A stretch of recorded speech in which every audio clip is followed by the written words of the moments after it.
میری باجی سائرہ کی شادی کو 2 ماہ ہوئے تھے۔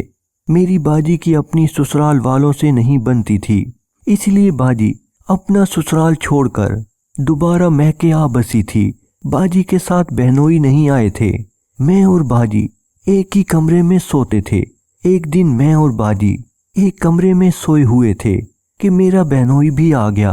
اس لیے باجی نے مجھے اٹھانا مناسب نہیں سمجھا کیونکہ میں سو رہی تھی۔ میرے بہنوئی آئے اور لیٹ گئے، لیکن میں تو سونے کی ایکٹنگ کر رہی تھی۔ میری باجی کو لگا کہ میں سو گئی ہوں۔ دوستو، اس رات میں نے جو دیکھا وہ بیان نہیں کر سکتی۔ میری سانسیں بے ترتیب ہو رہی تھیں، میرے دل کی دھڑکن تیز ہو رہی تھی۔ ایسا سب کچھ میں نے پہلی بار دیکھا تھا اور میرے اندر بھی ایسی خواہشات پیدا ہو چکی تھیں۔ میرا بھی دل چاہ رہا تھا کہ میں بھی سب کچھ کروں جو کمرے میں ہو رہا تھا۔ میں سونے کا بہانہ کرتے ہوئے وہ سب کچھ دیکھ رہی تھی۔ ہم لوگ 4 بہن بھائی تھے، مجھ سے 2 بڑی بہنیں اور ایک بھائی کی شادی ہو چکی تھی۔ میں ابھی میٹرک کے امتحان دے کر فارغ ہوئی تھی۔ ان کی شادیوں کا سوچ کر میرا دل بھی چاہ رہا تھا کہ میری بھی جلدی شادی ہو جائے۔ باجی سائرہ نے اپنی پسند کی شادی کی تھی اور میرا بہنوئی بہت ہی خوبصورت تھا۔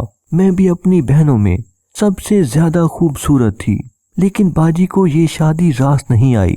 وہ کسی نہ کسی بات پر ناراض ہو کر میکے چلی آئی تھی، کیونکہ بھائی باجی سے پیار کرتے تھے۔ اس وجہ سے انہوں نے اپنے گھر والوں سے لڑ کر باجی کو علیحدہ کر دیا اور باجی ہمارے پاس ہی رہتی تھی۔ میرے بہنوئی نے گھر داماد بننے کا فیصلہ کر لیا تھا۔ مجھے آگے پڑھنے کا بہت شوق تھا، لیکن جب میں نے میٹرک کے بعد آگے پڑھنے کا کہا تو مجھے خاموش کروا دیا اور سب کہنے لگے کہ گھر کے حالات ٹھیک نہیں ہیں، اس لیے بس اتنا ہی بہت ہے۔ مجھے سارا دن گھر کا کام کرتا دیکھ کر ایک دن میرے بہنوئی نے مجھ سے پوچھ لیا، تم آگے کیا کرنا چاہتی ہو؟ میں نے کہا میں آگے پڑھنا چاہتی ہوں۔ تو بہنوئی کہنے لگے تو کوئی کورس کیوں نہیں کرتی؟ میں نے کہا کہ مجھے آگے پڑھنے کی کوئی اجازت نہیں دے گا۔ تو بہنوئی کہنے لگے کہ میں تمہارے ابو جان سے بات کروں گا۔ شام کو سب لوگ جمع تھے تو بہنوئی نے بات شروع کر دی کہ فاریہ کو آگے پڑھانا چاہیے۔ پہلے تو کوئی نہ مانا اور پھر بہنوئی نے زیادہ قائل کیا تو سب مان گئے اور انہوں نے کہا میں ہی فاریہ کو لے کر اور چھوڑ کر آیا کروں گا۔ میری خوشی کی کوئی انتہا نہ رہی۔ میں تو ہزاروں دعائیں دے رہی تھی۔ اپنی بہنوئی کو میں نے ایک فیشن ڈیزائننگ سینٹر میں داخلہ لے لیا۔ میں وہاں نئے نئے کپڑے پہن کر جاتی۔ جب بہنوئی مجھے اس لباس میں دیکھتے تو بہت تعریف کرتے تھے۔ میرے بہنوئی روز مجھے بائک پر سینٹر چھوڑنے جاتے تھے۔ پہلی بار میں کسی مرد کے ساتھ اتنا قریب ہو کر بیٹھی تھی اور میرے اندر ایک عجیب سا احساس سرایت کر گیا تھا۔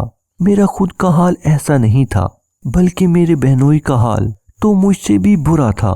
میں نے کئی بار ان کو روکنے کی کوشش کی، لیکن وہ نہ مانے۔ میں صبح کو بہنوئی کے ساتھ سینٹر جا رہی تھی۔ موسم بہت سہانا تھا کہ اچانک راستے میں بارش شروع ہوئی اور موٹر سائیکل پر گھر جانا مناسب نہیں تھا۔ ہم وہاں پر رکنے کے لیے کوئی ٹھکانہ ڈھونڈنے لگے۔ ہمارے کپڑے بارش کی وجہ سے بھیگ چکے تھے۔ پھر ہم لوگ ایک جگہ پر رکے۔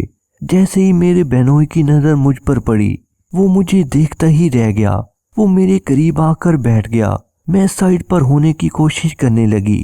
اس نے پہلے کہ میں سائیڈ پر ہوتی، میرے بہنوئی نے مجھے دبوچ لیا اور ہمارے رشتے کا احترام کیے بغیر میرے ساتھ سب کچھ کر ڈالا۔ مجھے تو اپنی بہن کی کہی ہوئی باتیں یاد آ رہی تھیں کہ فاریہ تم ایک اچھی لڑکی ہو اور بہت ہی خوبصورت ہو، لیکن میں نے کیا کر ڈالا۔